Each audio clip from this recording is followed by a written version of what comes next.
The fence line shook under my hands, and I did not know if I would still be standing on this ridge by sunrise. 3 riders had crossed our border before dawn, and now they stood facing us, with their horses stamping in the cold, waiting to see if our small colony would fold or fight to keep its land.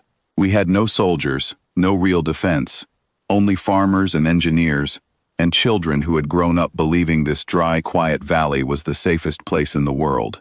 I was one of those children once. Now I was 30 years old, and standing at the front line with nothing but my voice, and a promise I did not fully understand. That is when the ground began to hum. It was a sound I had heard only a few times in my life, low and steady, like something enormous breathing beneath the soil. The riders heard it too, and their horses turned in nervous circles. Then, from the top of the ridge, shapes began to rise against the early light. 4 of them, then 6, then more, each one taller than a house, moving without a single wasted step. Their armored bodies caught the sunrise and turned gold and gray at once. The riders did not wait to see what would happen next.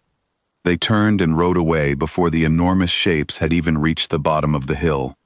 I stood there shaking, not from fear anymore, but from something closer to wonder. I had spent my whole life being told that the creatures on this ridge did not care what happened to us. And yet here they were, standing between my home and the men who wanted to take it. I did not understand why, not fully, until an elder among them, a creature named Ordvash, lowered her head until her eyes met mine and told me a story I had almost forgotten. It began many years earlier, when I was only 7 years old and knew nothing about promises, treaties, or the weight a single small gift could carry across a lifetime. Back then, our colony sat at the edge of a dry valley, on a world we had only just begun to call home. The local people called it the Old Nest. We called the creatures who lived there dragons, because there was no better word for something so large, so armored, and so quietly watchful. For 40 years, we had lived beside them without becoming friends. They allowed us to stay, nothing more. Every meeting between our 2 peoples felt like a held breath. I was chasing a lizard through the tall grass near the fence one afternoon, when I lost track of where I was going. The lizard darted under a fallen log, and just as I reached for it, a shadow fell across the ground beside me. I looked up and found myself standing in front of a young dragon, barely older than a hatchling, but already as tall as a small building. Her scales were a deep slate gray, and her eyes glowed like the coals of a fire that had just been lit. I should have run. Every warning I had ever heard told me to run. Instead, I stood completely still, too surprised to move, holding out my empty hand, as if to prove I had no lizard, and no weapon, and no bad intention at all. She studied me, the way a curious animal studies something it has never seen before. Then, slowly, she reached up with one claw and worked loose a single scale from along her jaw. It came away with a small sound, and she placed it gently in my open palm. It was warm, almost like it was still alive. I did not know what it meant. I was 7, and to me it was simply a strange and wonderful gift from a very large new friend. I slipped it into my pocket and walked home for dinner, already forgetting to be afraid. What I did not know, what I could not have known, was that I was holding something no human had ever been given before. Among her people, a scale is never treated as decoration. It carries the very scent and identity of the one who gave it. To offer a scale to another creature means declaring that creature family, bound to protection for as long as either of them lives. No hatchling of her kind had ever done this for anyone outside their own species. When she returned home that evening, missing a single scale and carrying the unmistakable trace of a human child, her entire clutch fell into confusion. The elders debated for days over what her simple, thoughtless act of kindness would now demand of them all. They had never faced a question like this before, and they did not know how to answer it. So, for a long time, they chose to say nothing at all, quietly carrying the weight of an unanswered promise. But they did not forget it, and they did not ignore it either. Years passed, and strange, small kindnesses began appearing in our colony's darkest moments. Kindnesses none of us could explain. When a terrible drought threatened to dry up our fields, someone redirected an underground water source to save our crops overnight, without ever asking for thanks or payment.